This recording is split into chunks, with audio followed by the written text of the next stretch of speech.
Assalamualaikum warahmatullahi wabarakatuh. Saya Dina Rusmala akan mempresentasikan mengenai model keseimbangan dan return CAPM. Pengertian model keseimbangan atau CAPM. Model penetapan harga aset modal atau CAPM adalah sebuah alat untuk memprediksi keseimbangan imbal hasil yang diharapkan dari suatu aset beresiko. Model CAPM diperkenalkan oleh Traynor, Sharp, dan Littner. Model CAPM merupakan pengembangan teori portofolio yang dikemukakan oleh Markowitz dengan memperkenalkan istilah baru yaitu risiko sistematik atau systematic risk dan risiko spesifik atau risiko tidak sistematik atau specific risk atau unsystematic risk. Terdapat 4 asumsi model CAPM. Pertama, investor akan mendiversifikasikan portofolionya dan memilih portofolio yang optimal sesuai dengan garis portofolio efisien. Kedua, semua investor mempunyai distribusi probabilitas tingkat return masa depan yang identik. Ketiga, semua investor memiliki waktu periodik yang sama. Keempat, semua investor dapat meminjam atau meminjamkan uang dengan tingkat return yang rendah.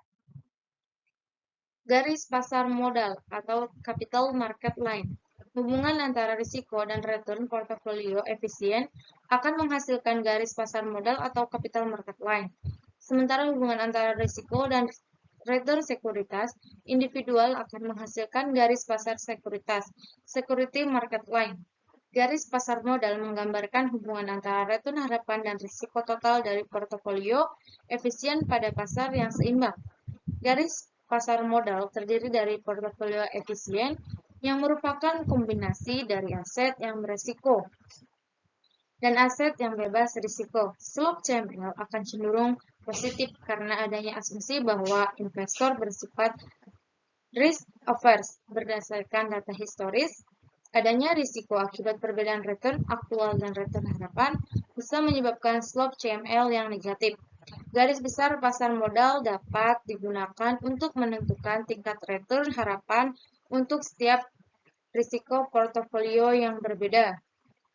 Contoh, dalam kondisi pasar yang seimbang, return harapan pada portofolio pasar adalah 15% dengan deviasi standar sebesar 20%, tingkat return bebas risiko sebesar 8%, slope CML akan sebesar 0,15 sampai 0,08 dibagi 20 sama dengan 0,35.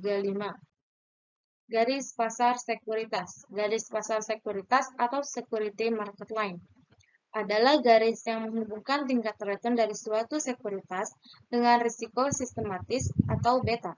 SML digunakan untuk menilai sekuritas secara individual pada kondisi pasar yang seimbang, yaitu menilai tingkat return yang diharapkan dari suatu individual pada suatu tingkat risiko sistematis tertentu atau beta. Beta merupakan ukuran risiko sistematis suatu sekuritas yang tidak dapat dihilangkan dengan melakukan diversifikasi.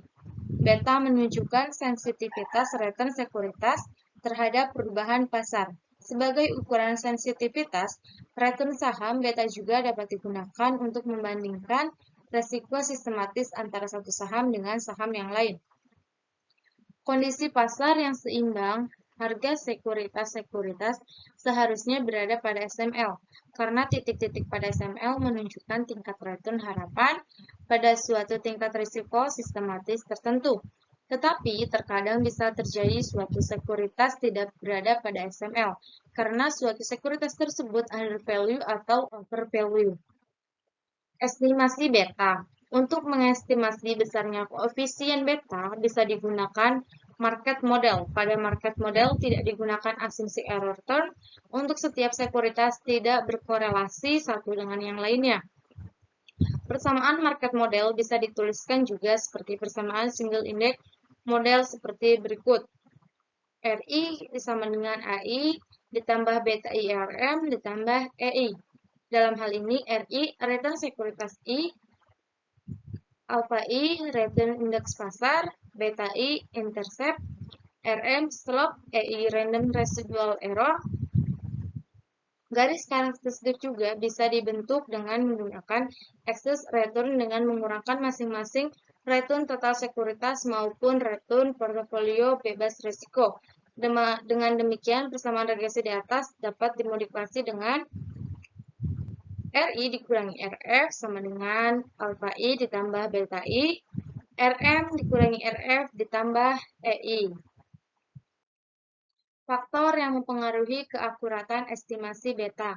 Estimasi beta tersebut menggunakan data historis. Hal ini secara implisit berarti bahwa kita menganggap apa yang terjadi pada beta masa lalu akan sama dengan apa yang terjadi pada beta masa yang akan datang.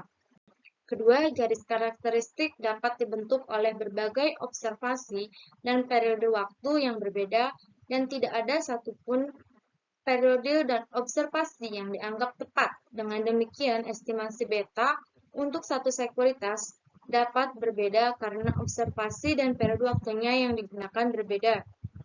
Ketiga, nilai A dan B yang diperoleh dari hasil regresi tersebut tidak terlepas dari adanya error sehingga bisa jadi estimasi beta tidak akurat karena A dan B tidak menunjukkan nilai yang sebenarnya.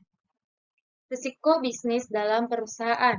Risiko bisnis adalah probabilitas yang gagal dalam operasi organisasi dan lingkungan seperti persaingan dan kondisi ekonomi yang buruk, yang dapat mengganggu kemampuan organisasi perusahaan untuk pengembalian investasi, atau dengan kata lain adalah suatu keadaan tertentu yang dapat mempengaruhi kemampuan perusahaan tersebut. Terdapat dua faktor dalam risiko bisnis, yaitu faktor internal dan eksternal. Faktor luar memiliki kecenderungan yang lebih dominan. Salah satu risiko yang paling dominan adalah bahwa perubahan dalam permintaan untuk barang dan jasa yang dihasilkan oleh perusahaan. Jika perubahan itu positif dan permintaan pasar mengalami peningkatan, maka risiko bisnis akan menurun.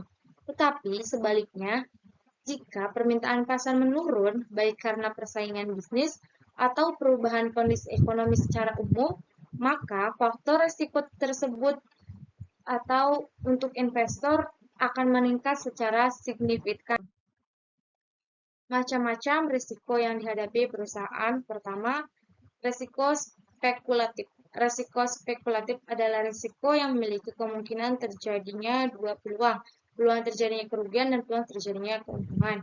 Kedua, risiko murni. Risiko murni adalah risiko yang bila mana terjadi pasti akan memberikan kerugian. Namun apabila risiko ini tidak terjadi, juga tidak akan menimbulkan kerugian ataupun suatu keuntungan. Mungkin itu saja yang dapat saya sampaikan. Kurang lebihnya saya mohon maaf. Terima kasih. Wassalamualaikum warahmatullahi wabarakatuh.